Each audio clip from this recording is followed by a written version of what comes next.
How we doing today? So I have a lot of people ask me what my plans are for this channel, kind of what I want to do with this channel, and kind of what I'm feeling to go forward in the future with the channel.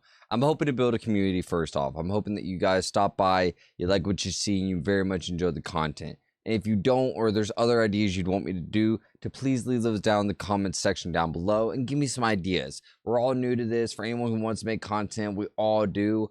But you're the audience, you got to help me and let me know what content you want me to make. Now, on that note, being that I can do whatever I want with this channel, and I do want to make a lot of content, we're going to talk about Tengen. And we're going to talk about why Tengen is probably the second strongest, if not third strongest Hashira. And we're going to get into that video today. I should probably preface this with explaining why I'm talking about this. I just recently finished the Demon Slayer Infinity Castle. I did make a video about that. You probably can see a little thing pop up here if you want to see my review on the Demon Slayer Infinity Castle arc review. My personal review, everything is spoiled. So if you haven't seen the movie, please don't watch that yet. But it got me on the question at the end of it. You see Tengen, and a lot of people throughout when this movie came out were putting out their 2 cents of everybody on who's the strongest Hashira, the weakest Hashira, and everything in between. In my opinion, I've always put Tengen in the top 3, at least in the top 3 of strongest Hashira. Everything he's done and everything I've seen within the anime has been just peak, and it is proven to me why he's the strongest Hashira. There's nothing to make me question why he's not. And I'm going to list off a few things about it. So when we're introduced to Tengen, we are introduced to a very fabulous Hashira, a very clean-cut, exciting, ambitious, outgoing Hashira. Now with this Hashira, we are introduced to Tengen going to the entertainment district with our 3 main people, Tanjiro, Inosuke, and Zenitsu. They all go to the entertainment district because Tengen has not heard from one of his wives in a very, very long time. So he needs to go check up on her, make sure that, you know, his homegirl's doing good and that he's there to save her. When that happens, we are also introduced to Daki. Daki is an Upper Moon 6 demon, but what happens is Tengen beheads her without her even knowing. She doesn't even know she got beheaded. And then she gets beheaded again. And she also didn't know. And then Gotaro comes out from Daki's neck, becoming a twin demon, basically. Here's Gotaro. Now, with that, what a lot of people don't take into question is the plot of this anime.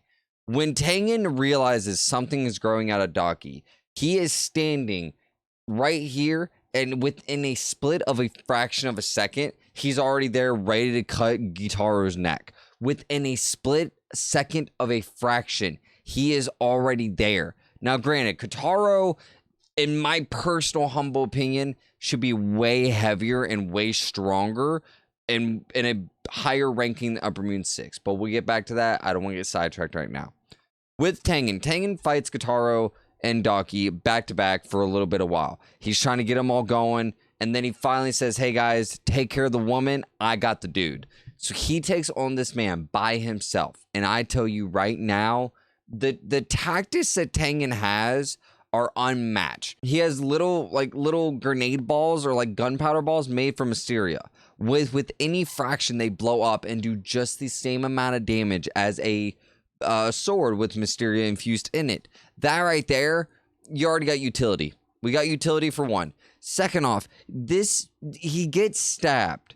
Tengen gets stabbed a couple times, which gives him poison. While being poisoned and stabbed and being a former ninja shinobu and also not unlocking a mark, he is able to defeat Gotaro by himself, basically. A lot of people say, oh, Tanjiro is the one that beheaded him, though. Tanjiro is the one that came in there and did anything. Are you blowing smoke up your ass? Are you genuinely blowing smoke up your own rectum? Because there's no way that as a child, a belt touched or grazed your ass cheeks if that's the argument you're coming at me with. I can't even talk. I can't even talk because how baffling that is. Yes, Tanjiro did behead Gotaro. Yes, fine. Zenitsu did behead Daki, including Inosuke. Fine. I will give you all those arguments. Here's the thing that you really need to look at, and you really need to just keen your little eyeball on. Tengen protected. Let me use that word again. Tengen protected through the whole fight. You can witness it too. My voice is cracking because I'm getting so upset. Tengen protected Tanjiro. He also protected all 3 of his wives, which his wives kind of got in the way. If you want me to be honest, his wives got in the way because Gyutaro captured one, which caused Tanjiro to kick up and save her, which caused Tengen to go up and save both of them, which caused Tengen to lose his hand.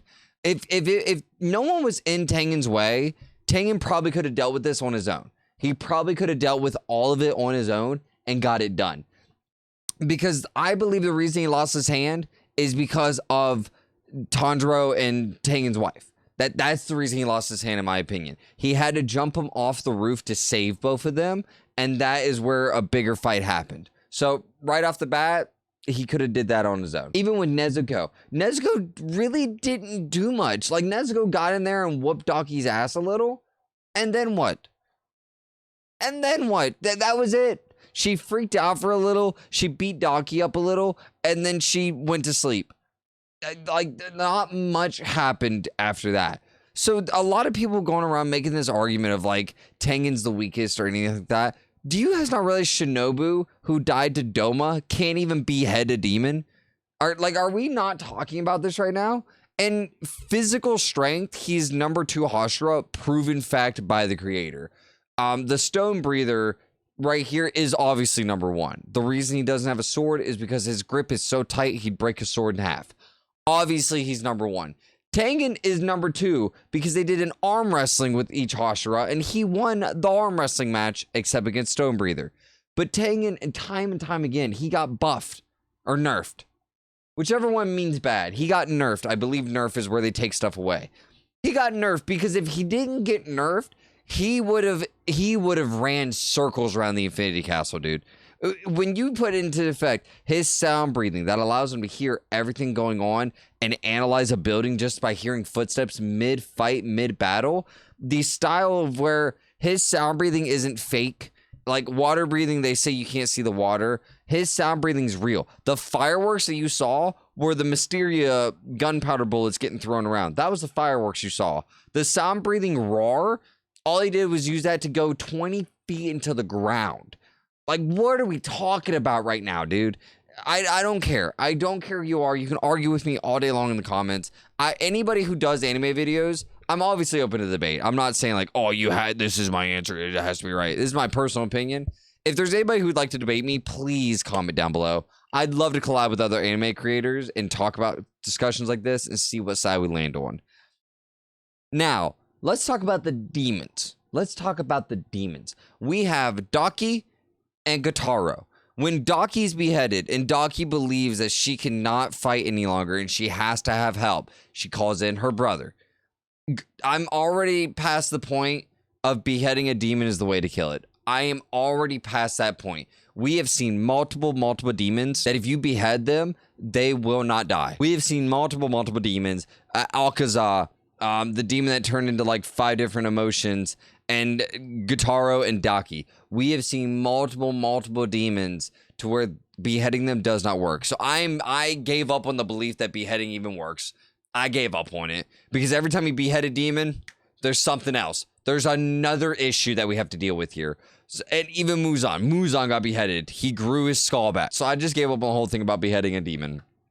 But when it comes to Gyutaro protects Daki and only comes out when Daki is at her wit's end and she knows she can't win, and he basically protects her. I don't really know much about Gyutaro, but in my opinion, for what he did to everybody simultaneously, his blood demon art, his blood sickles, the fact that his weapons are also dual wielding, but they also poison you by touching you or like stabbing you, he should be way above Upper Moon 6. Like, he should be up right under Akaza, maybe Upper Moon 4, because Akaza was Upper Moon 3. So like Upper Moon 4 at least. I believe his sister holds him back. He doesn't move up because of his sister. But what I'm getting at is Tengen basically fought in Upper Moon 4 by himself. I'm so tired of people saying like, oh, but he had all this help. No, he didn't. The help he had was people getting in his way. That's what happened. Now, you can make the argument that like Zenitsu and Inosuke and Tanjiro dealt with Daki and like kept Daki off his ass. That's fine. You can make that argument that they kept her off his ass. But with Kataro, someone who, in my opinion, and a lot of other people's opinion that I talked to, should be an Upper Moon 4 by himself, Tengen soloed him. Tengen absolutely 110% soloed him. Because Tanjiro might have beheaded him, but Tanjiro and everybody got in his way. I truly believe that. Because you saw how strong he was without an arm. With one arm, he was still that strong. And we're going to sit here and say that he's not the strongest? That it doesn't make sense. I would love an argument. I'd love for anyone who would love to debate me. A friendly debate, not a heated debate, not like a political debate or anything. But I'd love anyone who wants to friendly debate me in the comments. We can get in Discord. We can debate this out a little. I'd love that. I think it'd be great. So if you want to do that, if it's something that you're also a content creator and you talk about anime and everything, definitely comment down below. I'd love to debate anything about Demon Slayer, any animes that I am up to speed with, and we can go from there. But besides that, guys, make sure to hit the like, subscribe, and hit that bell for me if you want. If you want to see more content, more of what I got to provide, what more I got to offer you. Again, I say in a lot of my videos, I'd love to make this a job or a career. I'd love to spread love and spread positivity and give you guys some stuff to debate about, some stuff to talk about, and just some stuff to shoot the shit with me. If you don't know, I am a Twitch streamer. I do stream on Twitch under Daffy Step. I am live every Monday, Wednesday, and Friday, 6 p.m. to 10 p.m. Eastern Standard Time. You're more than welcome to swing by, more welcome to say hi and say what's up. Let me know that you came from YouTube, though. That'd be really awesome. But besides that, you guys have a good one. Take it easy.